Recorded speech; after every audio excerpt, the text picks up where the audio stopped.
Hello students, कैसे हैं आप सब। आशा करती हूँ आप अच्छे होंगे और अच्छे से अपनी पढ़ाई कर रहे होंगे। मैं मोनिका रावत आपका स्वागत करती हूँ आईसीटी वर्चुअल क्लासरूम देहरादून में। बच्चों, आज हम क्लास 10th का जो आपका सब्जेक्ट है साइंस, उसका प्रीवियस ईयर का क्वेश्चन पेपर यानी 2020 का जो आपका क्वेश्चन पेपर है उसे कंटिन्यू करेंगे। उसमें हमारे एक क्वेश्चन बचा हुआ था जिसे हम आज डिस्कस करेंगे।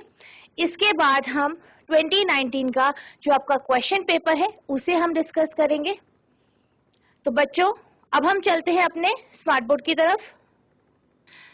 तो बच्चों, आज का हमारा पहला प्रश्न है, कोई 4.0 सेंटीमीटर आकार का बिंब किसी 15.0 सेंटीमीटर फोकस दूरी के अवतल दर्पण से 25 सेंटीमीटर दूरी पर रखा है।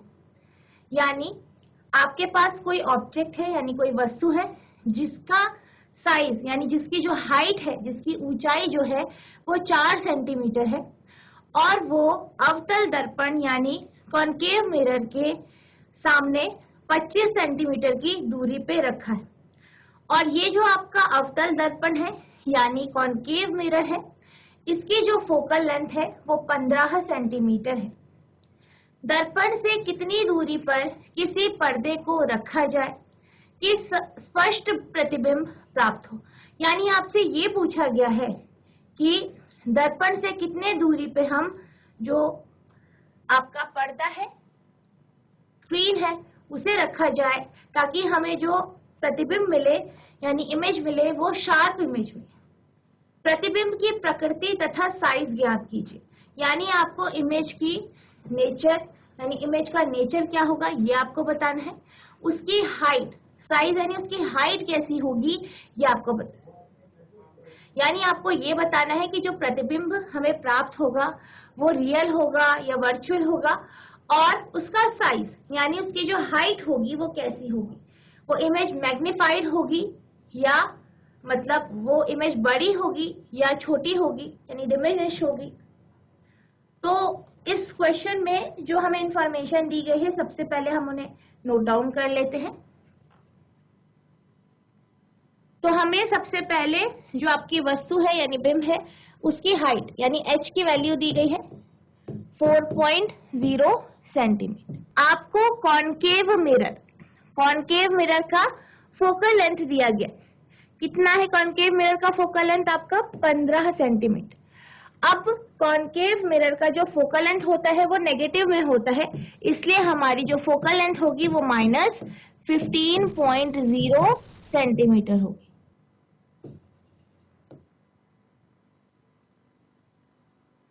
अब आपसे ये कहा गया है कि जो वस्तु है यानी ऑब्जेक्ट है उसे कॉनकेव मिरर के यानी अवतल दर्पण के फ्रंट में यानी सामने रखा गया है, ठीक है। और कहाँ पे रखा गया है 25 सेंटीमीटर की दूरी पे। यानी इस केस में u की वैल्यू जो है वो आपकी -25.0 सेंटीमीटर है। अब आपको ये बताना है कि आपको स्क्रीन कहाँ पे रखनी होगी ताकि आपकी जो इमेज मिले वो आपको शार्प इमेज मिले। तो इस क्वेश्चन को सॉल्व करने के लिए हम मिरर फॉर्मूले का यूज करेंगे। तो मिरर फॉर्मूले के अकॉर्डिंग 1/f बराबर 1/v प्लस 1/u होता है, आप ये जानते हैं। अब हम इनमें सारी वैल्यूज रख देंगे। f की वैल्यू है -15, v की वैल्यू हमें निकालनी है, इसे हम एज इट इज रख देंगे 1/v प्लस 1/। अब हम u की बात करें, u हमें -25 सेंटीमीटर दिया गया है यानी -25। अब हम इसे सॉल्व करेंगे। 1/v बराबर -1/15 प्लस 1/25 आ जाएगा। 1/v बराबर, अब 25 और 15 का एलसीएम लेंगे तो ये आपका 75 आ जाएगा। तो -5 + 3 यानी 1/v आपका आ गया -2/75, v की वैल्यू -75/2 यानी -37.5 सेंटीमीटर।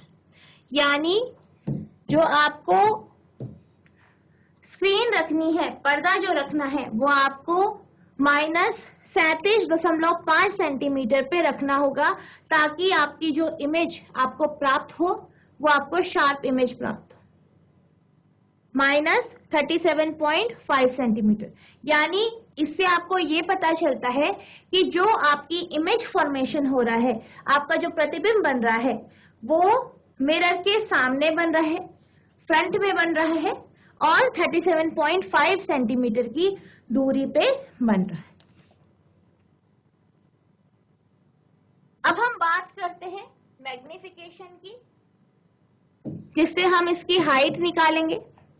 तो आप ये जानते हैं कि जब भी हम मिरर का केस लेते हैं, यानी जो दर्पण होता है, उसमें मैग्निफिकेशन -v/u होता है। तो -v यानी माइनस ऑफ 37.5 अपॉन u की वैल्यू आपकी -25 है।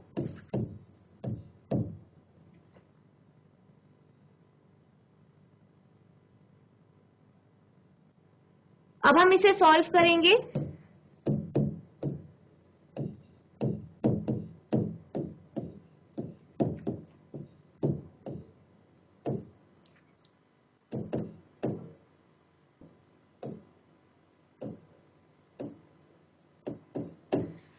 तो मैग्निफिकेशन -1.5 आ गया है हमारा। अब हम जानते हैं कि m यानी मैग्निफिकेशन बराबर h' होता है। मैग्निफिकेशन हमारा आया है -1.5।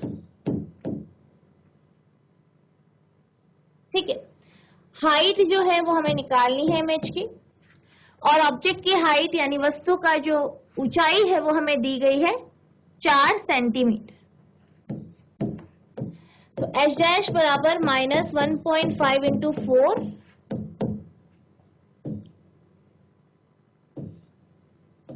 तो जो हाइट आ गई है वो इमेज की जो हाइट आई है वो 6 सेंटीमीटर आ गई है। और आपको इससे यानी मैग्निफिकेशन से ये पता चल रहा है कि जो आपकी इमेज बनेगी, इमेज आपकी कैसी बनेगी?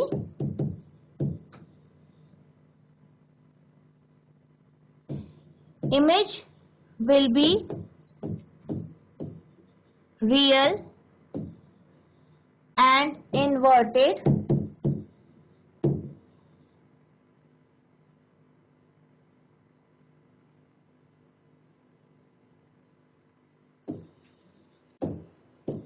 and enlarged.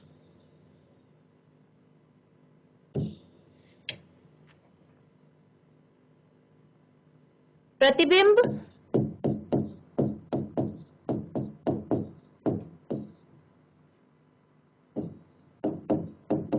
वास्तविक,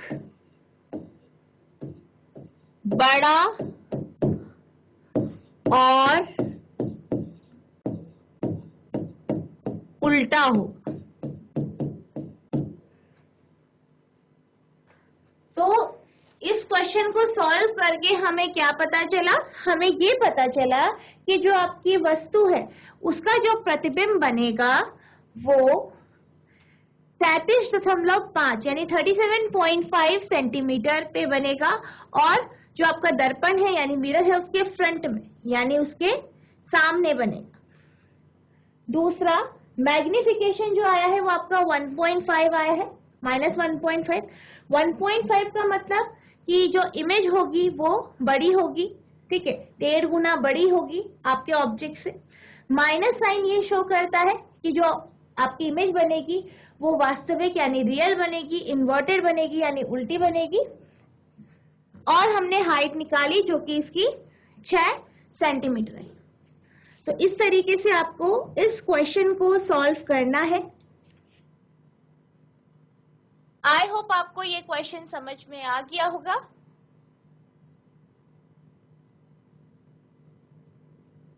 कंप्लीट कर लिया है। अब हम डिस्कस करेंगे जो आपका 2019 का साइंस का क्वेश्चन पेपर था, उसको हम डिस्कस करेंगे। और जैसे कि आप जानते हैं, हम जो है इस क्लास में आपके जो फिजिक्स के क्वेश्चंस हैं उन्हें ही डिस्कस करेंगे। तो पहले हम देख लेते हैं कि जो आपका 2019 का थ्योरी का जो क्वेश्चन पेपर था उसके जो निर्देश थे क्या क्या थे। जैसे कि आप देख सकते हैं कि जो आपका थ्योरी का 2019 का क्वेश्चन पेपर था उसका जो पूर्णांक है वो 80 है, यानी 80 मार्क्स का जो है क्वेश्चन पेपर था। 3 घंटा आपको समय अवधि दी गई है, यानी टाइम पीरियड जो है आपका 3 घंटे का था। और इसके निर्देश कुछ इस प्रकार हैं। इस प्रश्न पत्र में कुल 30 प्रश्न हैं। सभी प्रश्न अनिवार्य हैं, यानी जो ये क्वेश्चन पेपर है इसमें 30 क्वेश्चंस हैं और ये सब क्या है, जरूरी है। दूसरा, प्रत्येक प्रश्न के लिए नियत अंक उसके सम्मुख दर्शाए गए। हर एक जो क्वेश्चन है, हर एक जो प्रश्न है उसके सामने वो क्वेश्चन कितने मार्क्स का है ये आपको दर्शाया गया है। थर्ड है, प्रश्न संख्या 1 बहुविकल्पीय प्रश्न है। प्रश्न संख्या 2 से 6 तक 1 अंक के प्रश्न है, यानी अगर हम फर्स्ट क्वेश्चन की बात करें तो उसमें आपके बहुविकल्पीय प्रश्न है, यानी मल्टीपल चॉइस क्वेश्चन है। यानी आपको एक क्वेश्चन दिया जाएगा, उसके आंसर के रूप में आपको 4 जो है विकल्प दिए जाएंगे, उनमें से आपको एक विकल्प को चुनना है। प्रश्न संख्या 2 से 6 तक 1 अंक के प्रश्न है। अगर हम क्वेश्चन 2 से 6 की बात करें तो ये क्वेश्चन जो है 1 मार्क्स के क्वेश्चन है। प्रश्न संख्या 7 से 15 तक 2 अंक के प्रश्न है। अगर हम 7 to 15 तक के जो क्वेश्चंस हैं उनकी अगर हम बात करें तो वो 2 मार्क्स के आपके क्वेश्चन। प्रश्न संख्या 16 से 24 तक 3 अंक के प्रश्न है। जो 16 से 24 नंबर के जो क्वेश्चन है, प्रश्न है, वो 3 मार्क्स के क्वेश्चन हैं।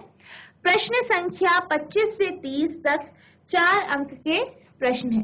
और वहीं अगर हम 25 से 30 तक के जो क्वेश्चंस दिए गए हैं उनकी अगर हम बात करें तो ये क्वेश्चन 4 मार्क्स के यानी 4 अंक के प्रश्न है।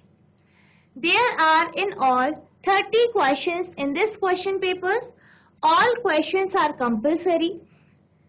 Mark allocated to every question are indicated against it. Question number 1 is multiple choice type question. Question number 2 to 6 are of 1 marks each. Question number 7 to 15 are of 2 marks each. Question number 16 to 24 are of 3 marks each. Question numbers 25 to 30 are of 4 marks each. तो ये आपको English और हिंदी में जो आपका question paper है उसके instructions यानी उसके निर्देश आपको दिए गए हैं। अब जैसे कि आप जानते हैं इस क्वेश्चन पेपर में हम सिर्फ जो आपके फिजिक्स के क्वेश्चंस हैं वो डिस्कस करेंगे। तो आज का हमारा जो पहला क्वेश्चन है यानी जो हमारा पहला प्रश्न है वो ये है, मानव नेत्र के जिस भाग में किसी वस्तु का प्रतिबिंब बनता है वह है। The human eye forms the image of an object as at its, यानी आपसे ये पूछा गया है कि जो मानव नेत्र होते हैं, ह्यूमन आई होती है, वो आंख के यानी जो नेत्र होता है उसके किस भाग पे इमेज यानी प्रतिबिंब बनाती है। पहला है कॉर्निया, दूसरा है परितारिका यानी आइरिस, तीसरा है पुतली यानी प्यूपल, चौथा है दृष्टिपटल यानी रेटिना। आपको ये बताना है कि जो ह्यूमन आई होती है यानी मानव नेत्र जो होता है वो कहाँ पे प्रतिबिंब बनाता है। तो बेसिकली अगर हम बात करें प्रतिबिंब बनाने की तो आप ये जानते हैं कि जो भी रियल इमेज बनती है यानी जो वास्तविक प्रतिबिंब बनता है उसको बनने के लिए एक जो है स्क्रीन यानी पर्दे की आवश्यकता होती है।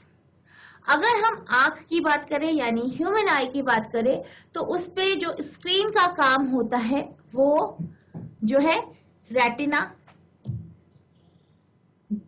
जो है रेटिना करता है, जिसे आप दृष्टि पटल कहते हैं।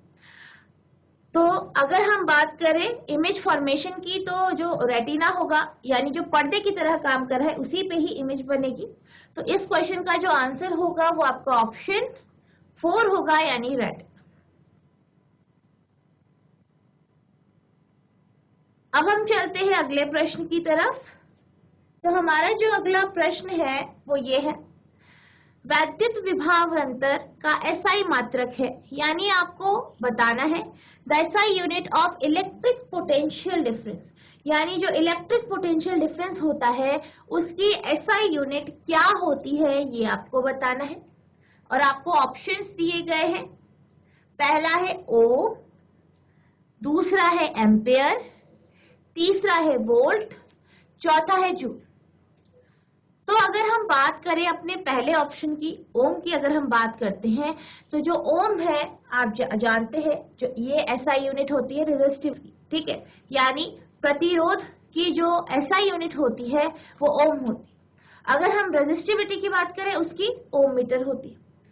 सेकेंड, एम्पेयर की अगर हम बात करते हैं, तो एम्पेयर जो है वो आप जानते हैं ये करंट की यूनिट है, यानी जो धारा होती है उसकी जो यूनिट होती है वो एम्पेयर होती है। इसी तरीके से अगर हम फोर्थ ऑप्शन की बात करें यानी जूल की बात करें, तो जूल आप जानते हैं एनर्जी की यूनिट होती है, यानी जो ऊर्जा होता है उसकी यूनिट होती है, प्लस आपके वर्क की भी यूनिट जूल होती है। अब हमारा जो थर्ड ऑप्शन है जो कि वोल्ट है, अगर हम वोल्ट की बात करें तो वोल्ट जो है वो आपका पोटेंशियल डिफरेंस की एसआई यूनिट होती है, यानी एसआई मात्रक होता है। यानी जो आपका ये क्वेश्चन है इसका जो आंसर होगा वो ऑप्शन नंबर 3 है, जिसे जो कि वोल्ट, इसका आंसर आपका ऑप्शन 3 हो जाएगा। आई होप आपको ये क्वेश्चन समझ में आया होगा।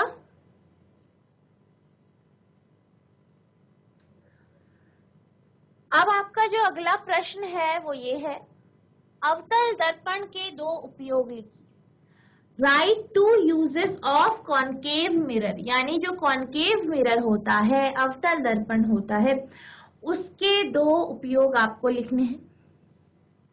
अब आप ये जानते हैं, क्या जानते हैं, कि जब भी हम गोलीय दर्पण की बात करते हैं यानी स्फेरिकल मिरर की बात करते हैं, तो हमारे पास दो तरीके के दर्पण होते हैं, एक कॉनकेव मिरर, एक कॉन्वेक्स मिरर, यानी एक अवतल दर्पण और दूसरा उत्तल दर्पण।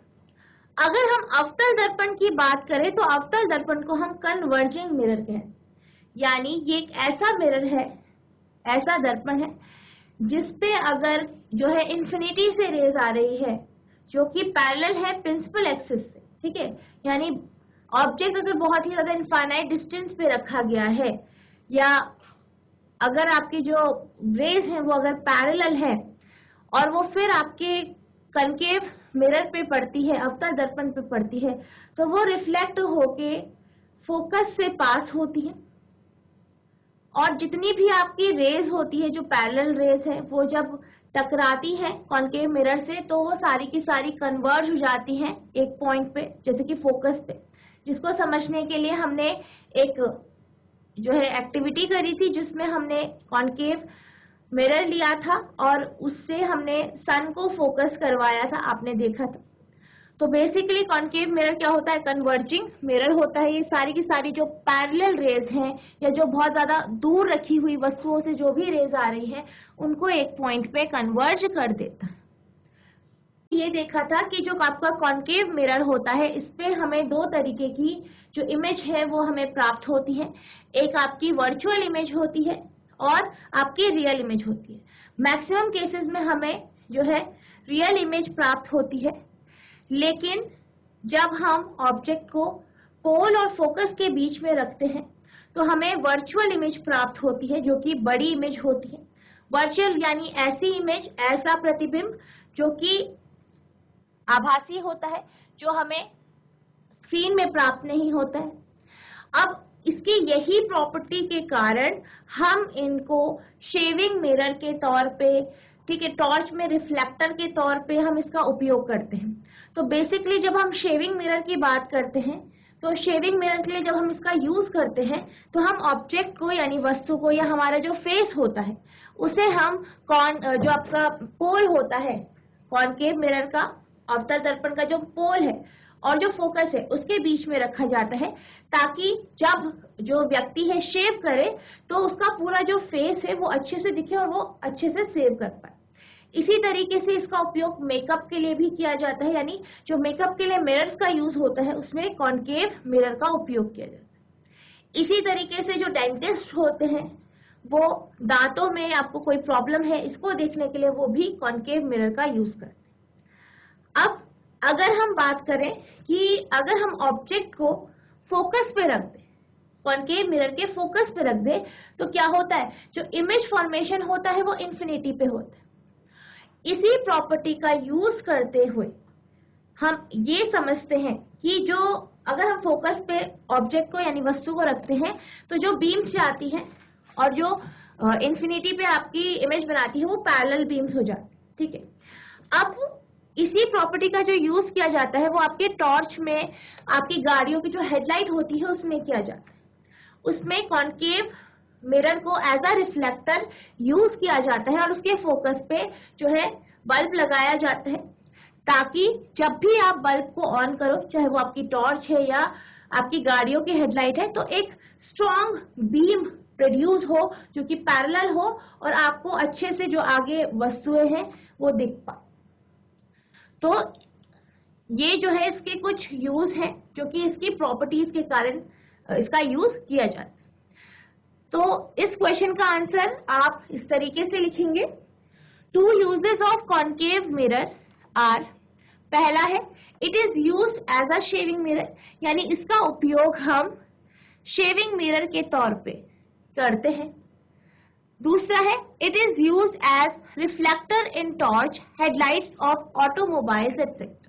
इसका उपयोग टॉर्च, जो वाहन होते हैं उनकी जो हेडलाइट होती है उनमें रिफ्लेक्टर यानी परावर्तक के रूप में किया जाता है। अवतल दर्पण के 2 उपयोग, इनका उपयोग हजामत बनाने वाले मिरर के रूप में किया जाता है।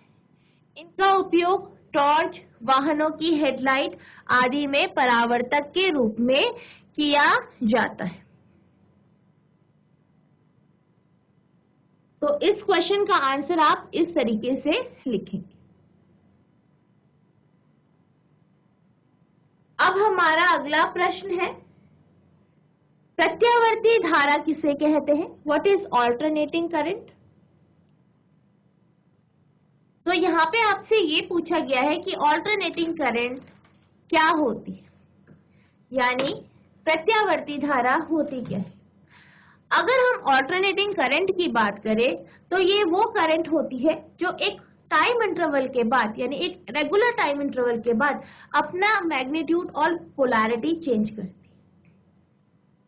और बेसिकली जब भी हम एसी करंट की बात करते हैं तो आप ये जानते हैं एसी करंट हमें हाइड्रो इलेक्ट्रिक पावर प्लांट जो होते हैं, आपके जल विद्युत संयंत्र, आपके जो थर्मल पावर प्लांट होते हैं, इनसे हमें जो करंट या धारा प्राप्त होती है या इलेक्ट्रिसिटी प्राप्त होती है वो आपकी ऑल्टरनेटिंग करंट के रूप में हमें प्राप्त होती है। और ये कैसी करंट होती है? जो कि एक फिक्स टाइम इंटरवल के बाद अपना मैग्नीट्यूड और पोलैरिटी को बदलती रहती है। और आप ये जानते हैं कि जब भी हम एसी करंट की बात करते हैं तो जो एसी करंट होती है उसको हम साइन वेव के फॉर्म में शो करते हैं।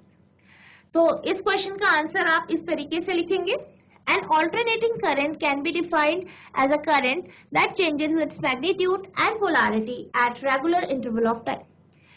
यानी एक प्रत्यावर्ती धारा वह धारा है जो समय के नियमित अंतराल पर अपने परिमाण और ध्रुवता को बदलती रहती है। तो इस तरीके से आप इस क्वेश्चन का आंसर लिखेंगे।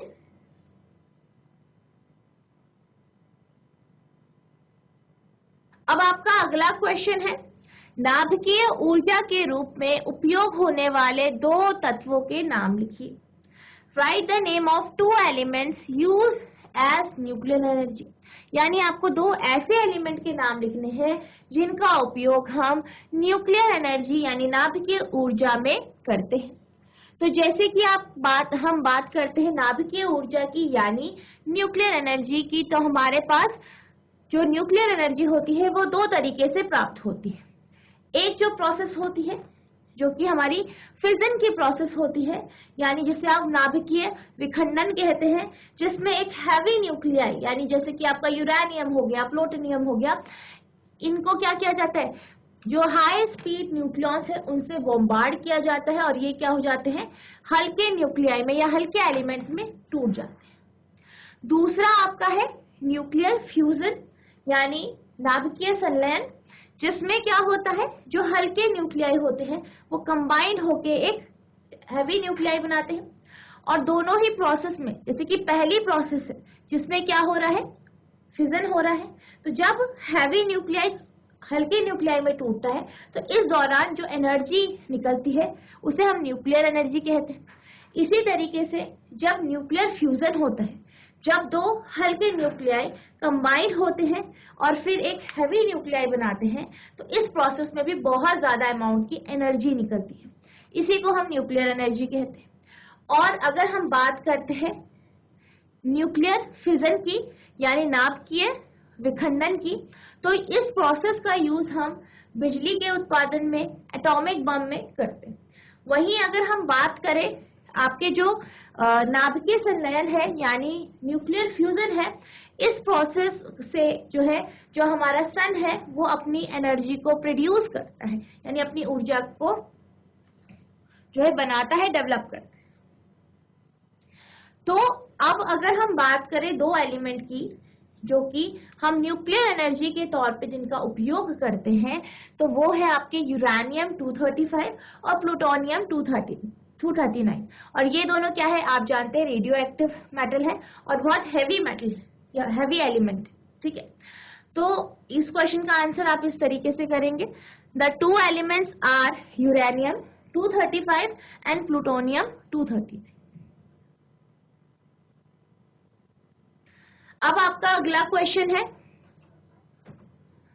20 ओम प्रतिरोध की कोई विद्युत स्त्री 5 एम्पेयर विद्युत धारा लेती है, 30 सेकेंड में उत्पन्न ऊष्मा की गणना कीजिए।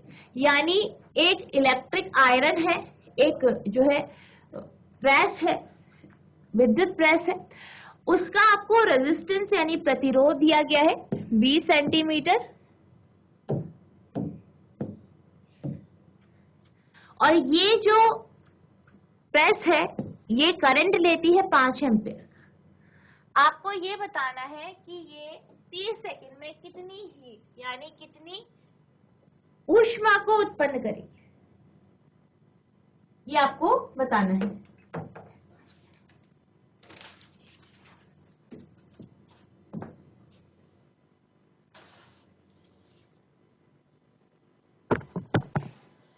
तो सबसे पहले हमें जो जो इन्फॉर्मेशन दी गई है उसे हम नोट डाउन कर लेते हैं। हमें R की वैल्यू दी गई है 20 ओम, I की वैल्यू दी गई है 5 एम्पेयर, T की वैल्यू दी गई है 30 सेकेंड। अब आप ये जानते हैं एनर्जी, और यहाँ पे हम हीट एनर्जी की बात कर रहे हैं, तो जो आपका H होगा जो कि आपकी एनर्जी है, यहाँ पे हम हीट एनर्जी ले रहे हैं, बराबर होता है P इंटू टी के या I square R into T. Power को हम दो तरीके से लिखते हैं, VI और दूसरा I स्क्वायर R। अब हमारे पास R की वैल्यू है, I की वैल्यू है और T की भी वैल्यू है, हमें H की वैल्यू निकालनी है। तो I जो है आपका 5 है, 5 का स्क्वायर यानी 5 इंटू 5, R की वैल्यू 20 है, T की वैल्यू 30। अब हम इसे सॉल्व करेंगे,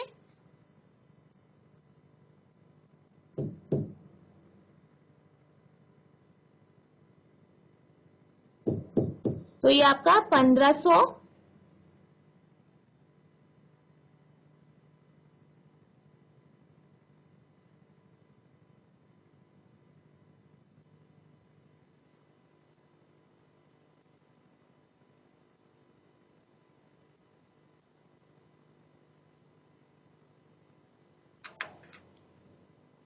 ये आपका जाएगा 15,000 वॉट सेकेंड, यानी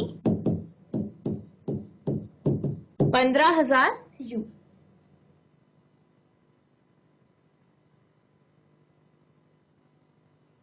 आई होप आपको ये क्वेश्चन समझ में आया होगा। अब हमारा अगला क्वेश्चन है जो कि 13वां क्वेश्चन है आपका, और इसका जो पहला पार्ट है वो ये है, दो चुंबकीय क्षेत्र रेखाएं एक दूसरे को प्रतिच्छेद क्यों नहीं करती है? Why don't two magnetic field line intersect each other? यानी आपको ये बताना है कि जो मैग्नेटिक फील्ड लाइंस होती हैं वो आपस में एक दूसरे को काटती क्यों नहीं। तो इसको हम इस तरीके से समझ सकते हैं, ये क्या है आपका बार्ड मैग्नेट यानी छड़ चुंबक, ये इसका नॉर्थ पोल है और ये साउथ पोल है। आप ये जानते हैं कि जो मैग्नेटिक फील्ड होती है वो नॉर्थ से निकलती है और साउथ में जाती है, और मैग्नेट के अंदर जो होता है ये प्रोसेस उल्टा होता है, ठीक है, इस तरीके। अब ये इस तरीके से जो है मैग्नेटिक फील्ड लाइंस जो है डेवलप हो रही है, और ये इस तरीके से नॉर्थ से साउथ की तरफ जा रही है।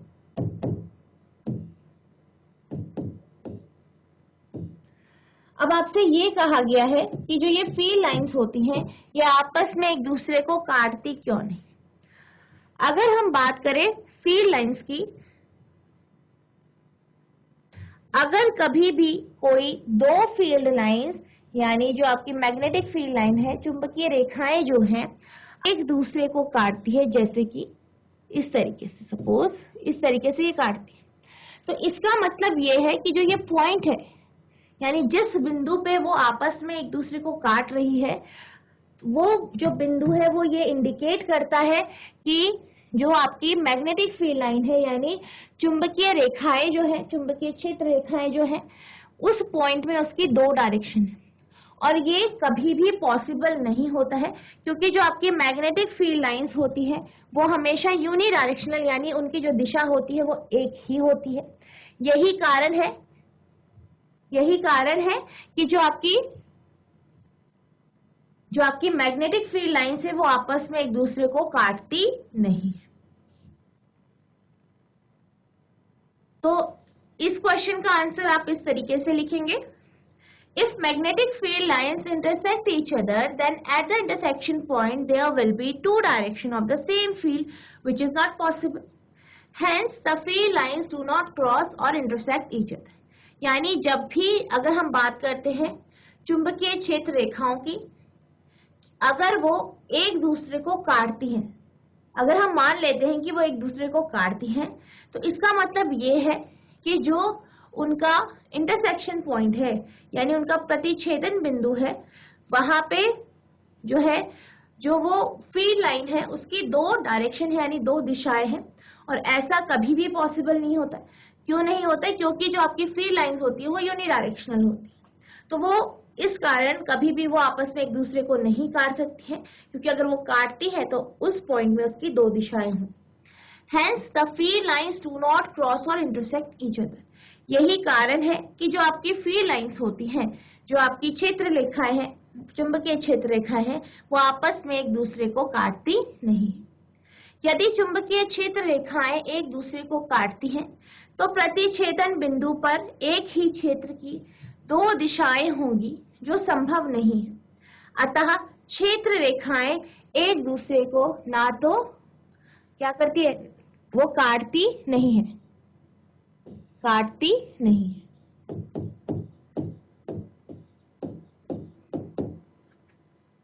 आई होप आपको ये क्वेश्चन समझ में आया होगा। तो बच्चों, मैं आशा करती हूँ जो मैंने आज आपको क्वेश्चन समझाए आपको समझ में आ गए होंगे। हमने आज जो आपका प्रश्न पत्र है 2019 का उसे हमने डिस्कस किया है, उसके कुछ न्यूमेरिकल्स देखे और कुछ क्वेश्चन आंसर्स देखे। आई होप आपको वो क्वेश्चन समझ में आए होंगे और आपने उन्हें ध्यानपूर्वक सुना होगा और नोट डाउन भी किया होगा। तो बच्चों, आज के लिए बस इतना ही। मिलते हैं अब नेक्स्ट सेशन में आगे के क्वेश्चंस के साथ। तब तक के लिए thank you and have a nice day.